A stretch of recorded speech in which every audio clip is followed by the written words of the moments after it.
Голливудский актор Чарльз Броснан, письменник Генрик Сенкевич, фотограф Ян Булгак, князь и воевода Михаил Глинский, офицер войска БНР Гасан Канапацкі, польскі журналіст і ваяр найміт Рафал Ганганович. Што агульнага паміж гэтымі людзьмі? Так, усе яны з нашых тутэйшых татараў, літоўскіх ды каронных, але не толькі. Гэта збольшага яшчэ і нашчадкі татарскай шляхты.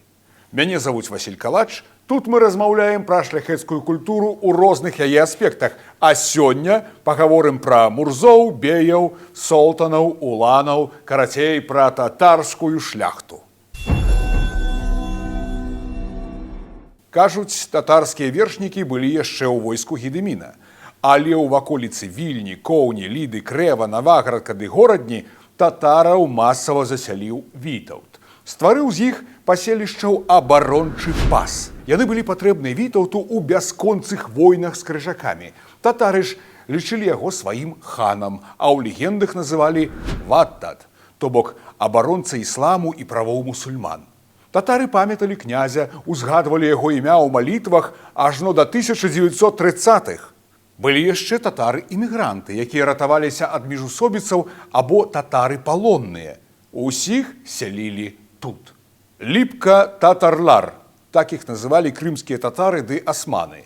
Ліпка – форма назвы Літва. Татары Ліпкі неаднойчы фіксуюцца ў дакументах, а вялікі бей Ліпкоўскі – гэта Вітаўт. Нават у 17 стагоддзі талер літоўскі палякі называлі Ліпка, перанялі традыцыю. Улада ВКЛ была, як бы зараз сказалі, талерантнай да іншаземцаў. Прыехалі. Калі ласка, але служыце. Тыя і служылі, бо добрыя ваяры. Толькі конная вайсковая служба. Татары ў тыя часы і надалей мелі асобныя аддзелы, а не ваявалі ў складзе павятовых харугваў. За гэта іх вызнавалі роўнымі ў правах літоўска-рускаму баярству. Адпаведна, правы на землю, маёмасць прыгонных, у тым ліку хрысціянаў. Для каталіцкай Еўропы гэта быў шок. Але для цывілізацыі Вялікага княства чаму не? Татары між сабой дзяліліся на розныя катэгорыі. Паводле знатнасці, маёмаснага стану ды, калі ёсць дынастычных сувязяў з ардынскімі ханамі. Там складаная сістэма. Мірзы, цімурзы, беі, солтаны, уланы. Напрыклад, Мірза – гэта пераробленая Эмір-заде, сын Эміра. Прозвішчы Марза ці Мурза засталіся і зараз. Улан ад Аглан. Хвацкі зухаваты малец. Лішне казаць, што уланы пасля сталі родам войскаў. Вышэйшы ўзровень – гэта князі. У ВКЛ князю трэба было быць кроўным Рурыкавічаў ці Гедымінавічаў, некага манаршага роду.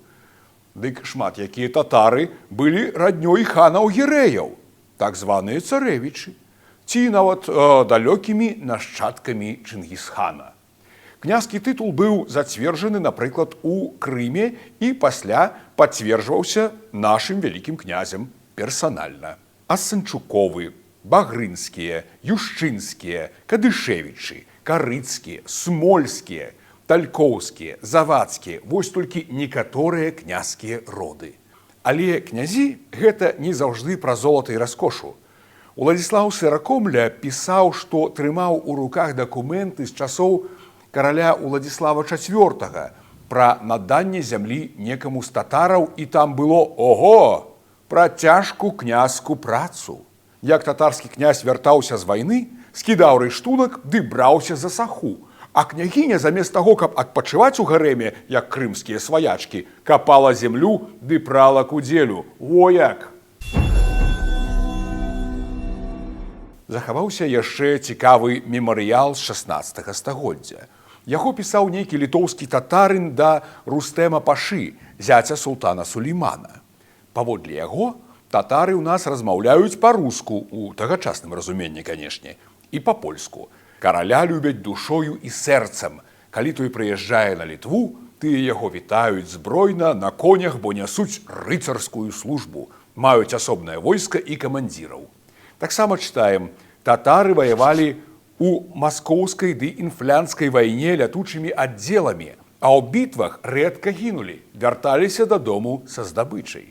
Выклік на вайну татары ўспрымаюць за шчасце і гонар, бо жыды такога права не мелі. Кароль з імі размаўляе асобна, збіраючы на нарады беяў і мурзаў, таксама монарху падабаецца іх рэлігія ды навука.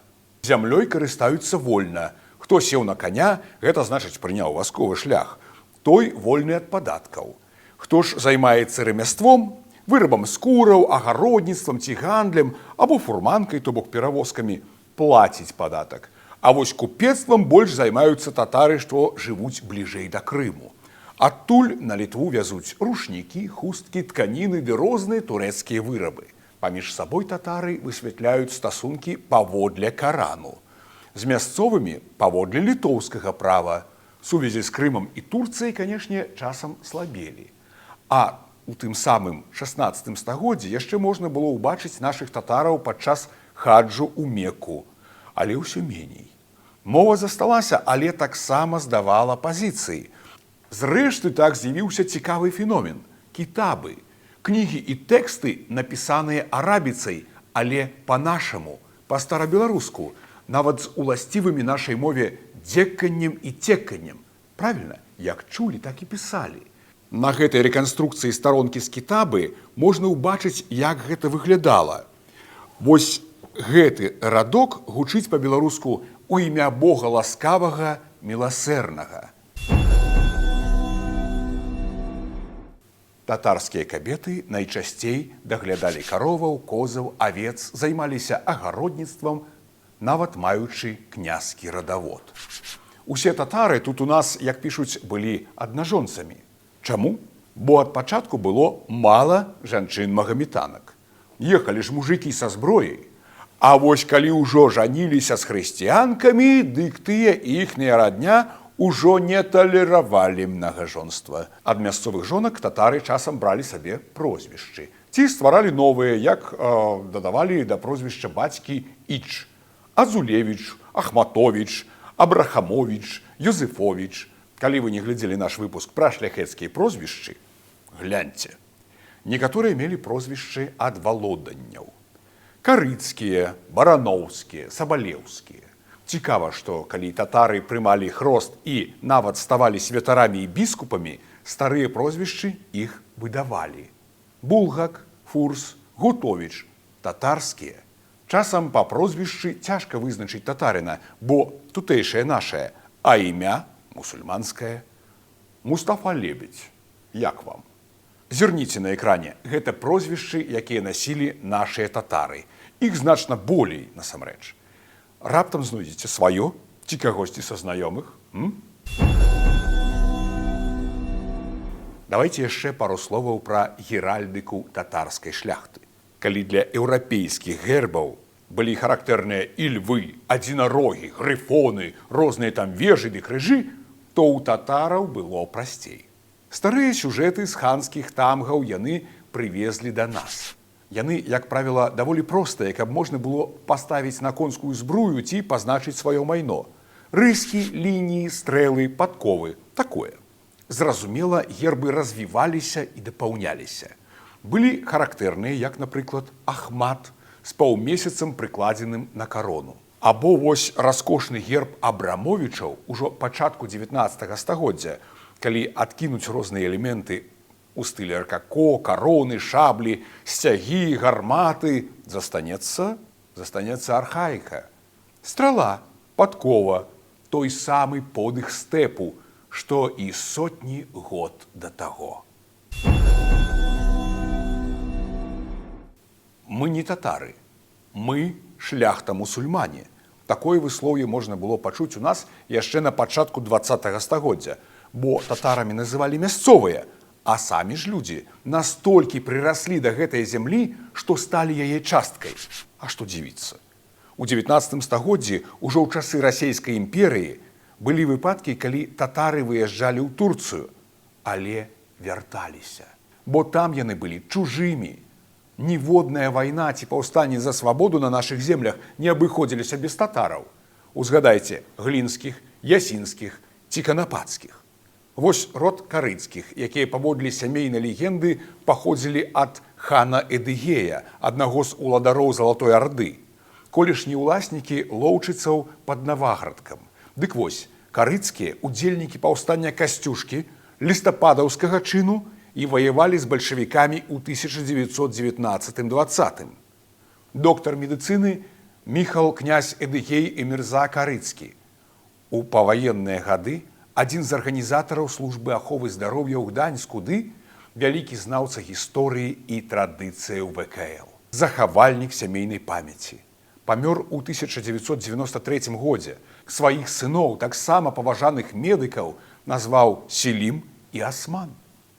Вось такі прыклад, як праз стагоддзі захоўваць гонар і традыцыю. Нават калі ты ў меншасці, а радзіма далёка. На сёння ўсё. За лайкі, падпіскі, данаты, чалом б'ю. Гонар і годнасць!